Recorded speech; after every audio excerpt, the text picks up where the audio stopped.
ಒಂದು ಸ್ವತಂತ್ರ ಇಸ್ಲಾಮಿಕ್ ದೇಶವಾಗುತ್ತೆ ತುರ್ಕಿಸ್ತಾನ್. ಆ ಹಿಂದೂಸ್ತಾನ್ ಕೈಲಿ ಏನೂ ಆಗಲ್ಲ. ಅವರು ಅವ್ರ ಸಮಸ್ಯೆಗಳಿಂದ ಹೊರಗೆ ಬರೋಷ್ಟರಲ್ಲಿ ನಾವು ಆರಾಮಾಗಿ ಹೈದರಾಬಾದ್ನ ತುರ್ಕಿಸ್ತಾನ್ ಮಾಡಿಬಿಡಬಹುದು.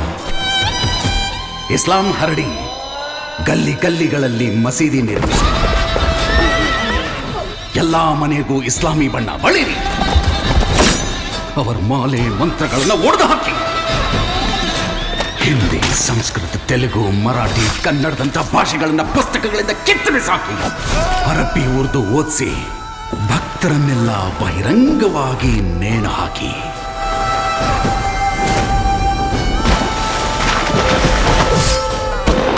ಈ ರಾಜ್ಯದಲ್ಲಿ ಒಂದೇ ಮತ ಇರಬೇಕು, ಅದು ಇಸ್ಲಾಂ ಆಗಿರ್ಬೇಕು.